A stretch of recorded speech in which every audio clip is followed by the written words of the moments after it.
Oke, udah. Oke, di samping saya. Nah, di samping saya sudah. Oke.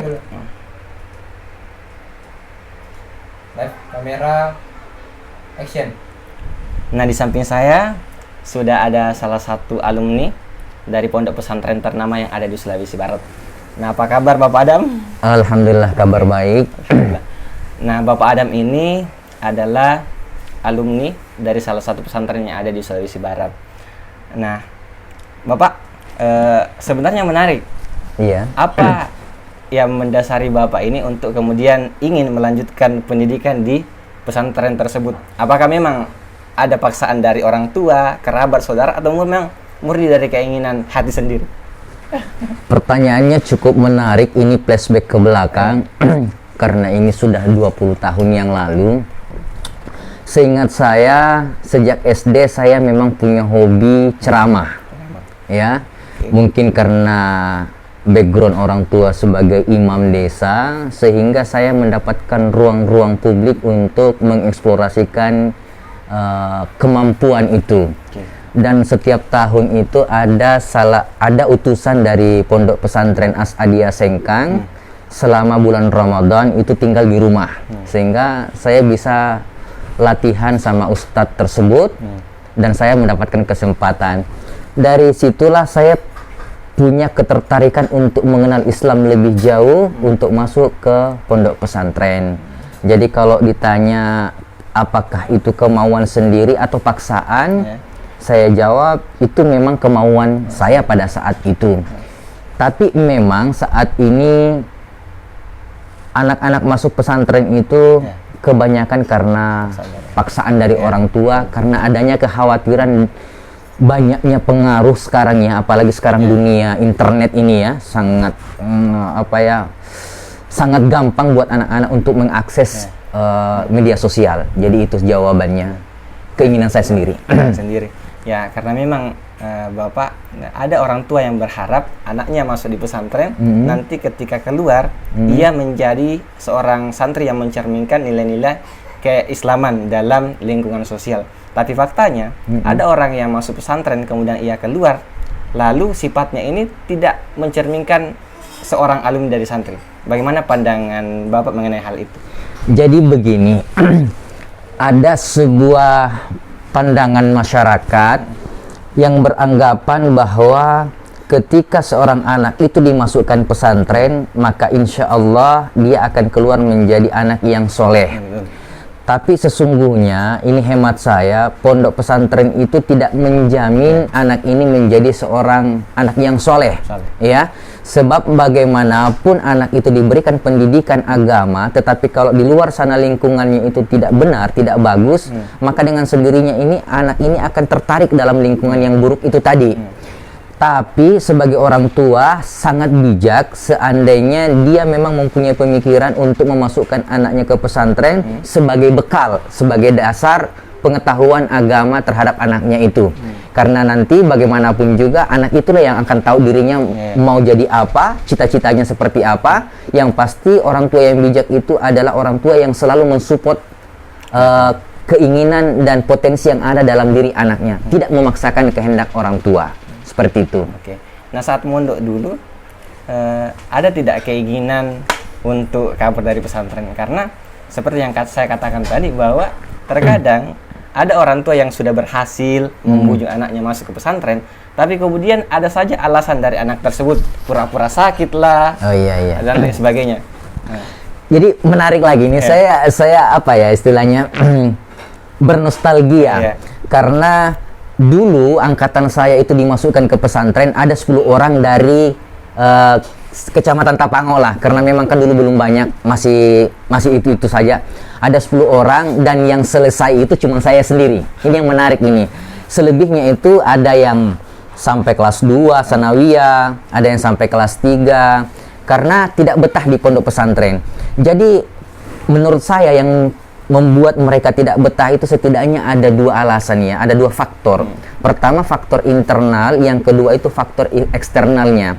Faktor internal itu bisa karena dari dirinya sendiri. Artinya anaknya ini orangnya introvert ya, tidak membuka diri, tidak berteman dengan temannya yang lain. Dia sukanya menyendiri. Nah, sementara yang betah di pondok itu dia menikmati kehidupan yang ada di pondok. Kenapa saya bilang menikmati kehidupan yang ada di pondok? Sebab siklus kehidupan yang ada di pondok itu ya itu saja.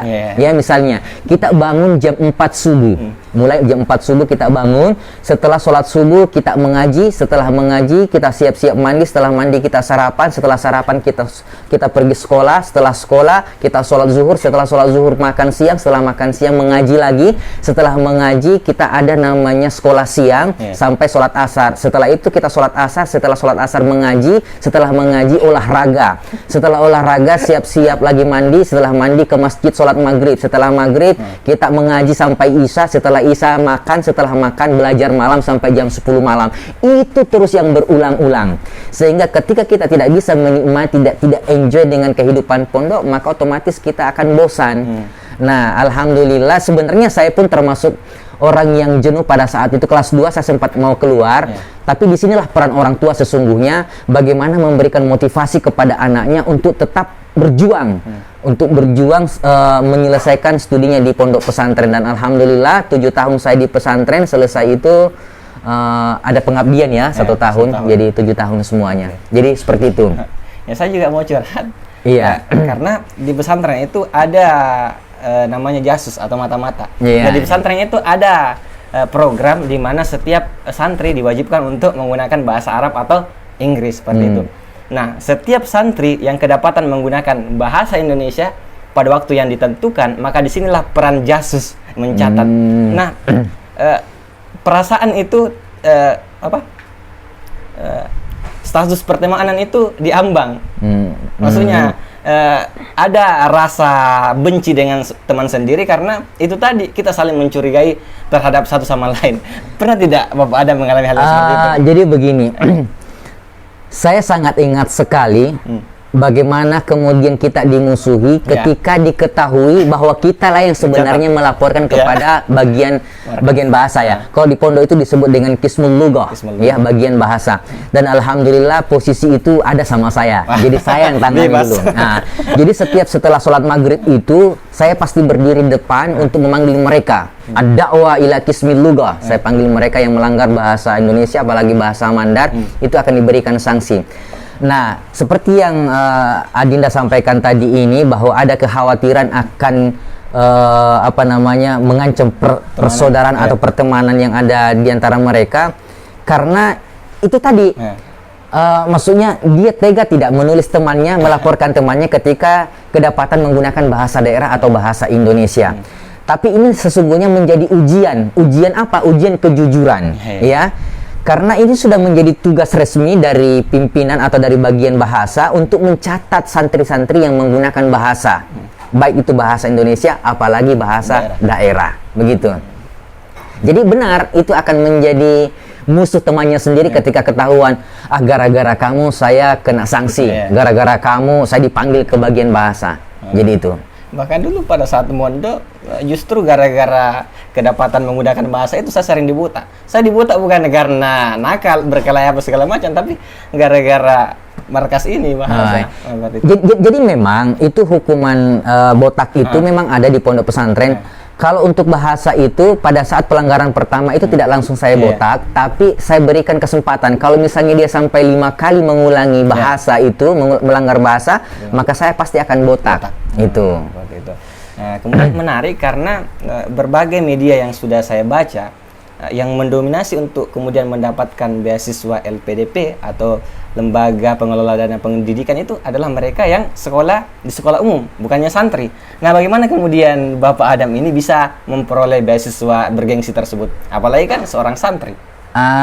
Begini, dulu memang kalau saya mungkin bahasakan, kita alumni anak-anak pesantren itu dipandang sebelah mata oleh mereka yang sekolah di umum. Karena mereka menganggap kami cuma bisa bahasa Arab dan Barasanji. Padahal sesungguhnya prestasi-prestasi itu banyak juga yang ditelurkan oleh mereka, para alumni-alumni pesantren ya. Tokoh-tokoh nasional, bahkan pahlawan nasional itu kan banyak dari pesantren. Bahkan kita ini jangan jasmere ya, jangan sekali-kali lupa pada sejarah bahwa berdirinya tonggak kemerdekaan itu berkat perjuangan seorang santri. Siapa mereka? Hadratus Syekh tahu ya, Hasyim Asy'ari. Jadi jangan sekali-kali untuk meremehkan. Dan alhamdulillah pada tahun 2018 ini sudah dicetuskan oleh Menteri Keuangan, ada 4 kementerian, LPDP bekerja sama dengan pondok pesantren. Jadi sekarang ini ada khusus ya, LPDP santri yang diperuntukkan untuk santri yang mau lanjut S2 itu sekarang ada. Jadi insya Allah prestasi yang ada pada mereka santri-santri ini akan terakomodir pada LPDP insya Allah. Jadi jangan khawatir, kita sebagai alumni pesantren ini dimanapun ini saya himbau jangan khawatir, karena tidak ada perbedaan antara alumni pesantren dengan alumni umum. Insya Allah semuanya bisa mendapatkan beasiswa LPDP. Salah satu syarat untuk bisa mendapatkan LPDP itu kan ada bahasa, ada TOEFL di sini. Ada TOEFL. Nah, bagaimana Bapak Adam ini bisa belajar menggunakan bahasa itu untuk kemudian bisa mendaftar di beasiswa LPDP itu? Apakah pada saat masih mondok dulu sudah mendalami bahasa Arab maupun bahasa Inggris, atau nanti pada saat bangku perkuliahan? Jadi begini, sebenarnya kalau bicara peluang untuk mendapatkan ini, anak pesantren tidak ketinggalan. Kenapa? Karena di pondok pesantren itu mereka sudah terlatih menggunakan 2 bahasa, bahasa Arab dengan bahasa Inggris. Sementara salah satu syarat yang berat menurut mereka yang mendaftar ini untuk lulus di LPDP itu adalah syarat bahasa itu tadi, TOEFL ya. Nah, dengan banyak berlatih di pondok pesantren itu, insya Allah sebenarnya akan mempermulus langkah mereka untuk mendapatkan beasiswa LPDP. Nah, untuk saya secara pribadi kalau ditanya proses saya seperti apa dulu, sejujurnya dulu bahasa Inggris itu termasuk mata pelajaran yang menurut saya itu bukan membosankan ya. Ya mungkin karena tidak adanya rasa cinta terhadap pelajaran itu, sehingga saya memang tidak bisa bahasa Inggris pada waktu itu. Tapi pada saat saya ingin menyelesaikan studi S1 saya, ternyata saya dapat kebijakan bahwa untuk ujian munakosah harus menyerahkan namanya TOEFL dan TOEFL itu. Akhirnya saya menyempatkan diri untuk ke Kediri. Pare, Mr. Kellen itu saya kursus di sana. Alhamdulillah 3 bulan saya di sana. Kembali saya dapatkan sertifikat TOEFL itu untuk daftar. Dan alhamdulillah ternyata modal itu juga sangat bermanfaat karena bisa digunakan lagi untuk ikut LPDP. Ya, untuk TOEFL itu. Gitu. Nah, berikutnya kan yang menarik di sini adalah Bapak Adam ini kan asalnya dari Sulawesi, kemudian menikah dengan orang yang di luar Sulawesi. Bagaimana hal itu bisa terjadi? Karena kan ini unik, Bapak Adam orang yang berasal dari suku Daka, kemudian istrinya orang yang berasal dari suku yang berbeda. Nah, ini sejarah baru dari orang Daka itu sendiri. Bagaimana? Sebenarnya begini, jodoh, kematian, rezeki itu rahasia Tuhan.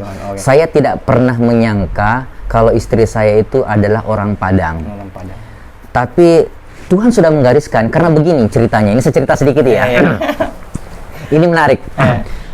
Jadi pada saat itu tahun 2005 kalau saya tidak salah ingat, 2005-2006, pada saat itu saya menjabat sebagai seksi acara dalam kepanitiaan ospek pada waktu itu. Dan istri saya ini, yang mantan saya itu ya, dia itu mendaftar di UIN Sunan Kalijaga. UIN Sunan Kalijaga, jadi mau tidak mau berarti dia adalah mahasiswa yang harus saya ospek.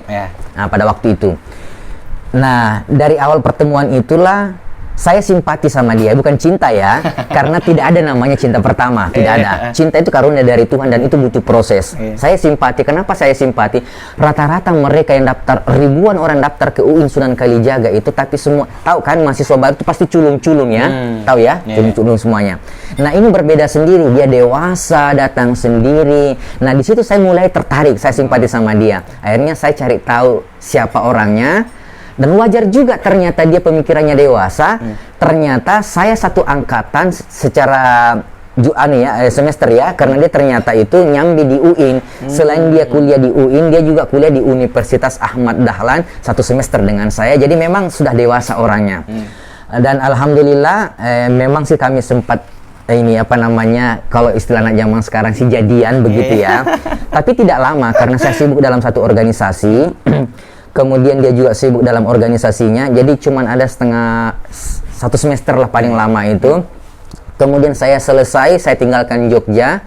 Saya bilang tadi, jodoh itu rahasia Tuhan, saya tidak tahu. Tahun 2010 saya ditelepon. Saya sudah ada di Sulawesi pada saat itu karena saya lanjut S2 di Unhas, dan dia ternyata lanjut di UII, S2-nya di Universitas Islam Indonesia Yogyakarta ya. Saya ditelepon waktu itu. Ini saya cerita ini ya. Ditelepon dan alhamdulillah connect pada saat itu. Akhirnya saya bilang, "Kamulah jodohku." Nah, dan disitulah akhirnya kami menyatakan kesiapan dan sudah yakin untuk menatap masa depan, dan kami putuskan untuk segera menikah karena pacaran jarak jauh itu tidak enak ya. Jadi seperti itu kenapa saya bisa ketemu dengan istri saya. Dan menikah. Iya, alhamdulillah sekarang sudah dikaruniai 3 anak. Terakhir Pak. Iya. Mungkin Bapak bisa memberikan pesan kepada seluruh santri yang ada di Indonesia.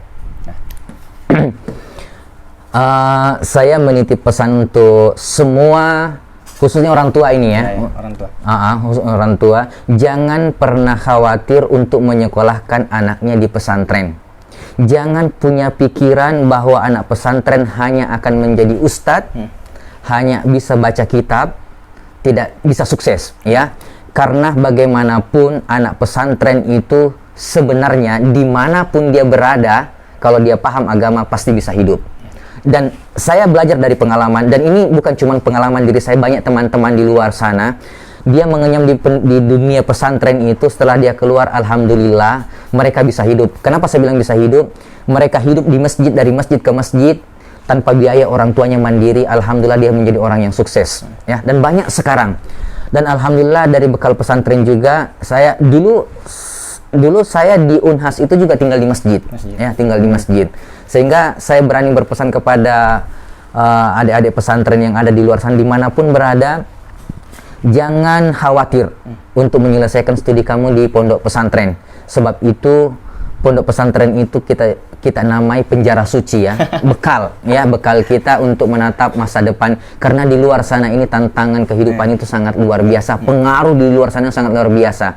Artinya setidaknya dengan ada pengetahuan agama yang kita pahami, kita bisa membentengi diri dari pergaulan bebas. Itu pesan saya. Ingat, jangan coba-coba untuk masuk dalam dunia hitam. Maksud saya ini kehidupan bebas, karena itu akan merusak masa depan kamu. Itu pesan saya. Nah teman-teman, dengar tadi pesan dari Bapak Adam. Nah itulah tadi sharing session saya dengan Bapak Adam selaku salah satu santri. Nah mudah-mudahan bisa memberikan manfaat kepada para penonton dan khususnya kepada saya dan Bapak Adam sendiri. Seperti biasa, satu quotes dari saya. Mahfuzat Arab mengatakan bahwa tarkul jawab alal jahil jawab. Jangan menjawab pertanyaan orang bodoh. Tarkul jawab alal jahil jawab. Oh, seperti biasa. Okay. Tidak menjawab pertanyaan orang bodoh, itulah jawabannya. Oke. Seperti biasa, satu quotes dari saya. Mahfuzat Arab pernah mengatakan bahwa tarkul jawab alal jahil jawab. Tidak menjawab pertanyaan orang bodoh, itulah jawabannya. Sekali lagi terima kasih Bapak Adam. Iya. Assalamualaikum warahmatullahi wabarakatuh. Ada yang saya mau luruskan. Mahfuzat itu artinya pepatah Arab. Jadi jangan sebut mahfuzat Arab ya. Pepatah Arab. Pepatah Arab. Mahfuzat itu artinya pepatah Arab. Pepatahnya Arab namanya mahfuzat. Gitu ya. Oke. Bagaimana? Ada yang mau di-cut? Diulang itu tadi satu kata. Enggak, dari tadi panjang ini yang mananya? Yang panjang. Hah? Ya, mahfuzat. Oke. Jangan salah. Oh iya. Oh gitu ya. Oke. Terus bagaimana? Dari mana tadi? Dari mana? Dari quotes. Oke, mulai nih. Oke, teman-teman, seperti biasa, satu quotes dari saya.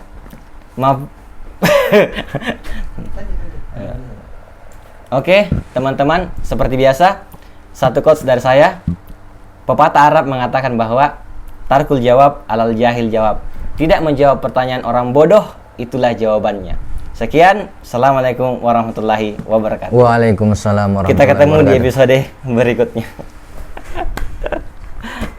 Cut. Oke.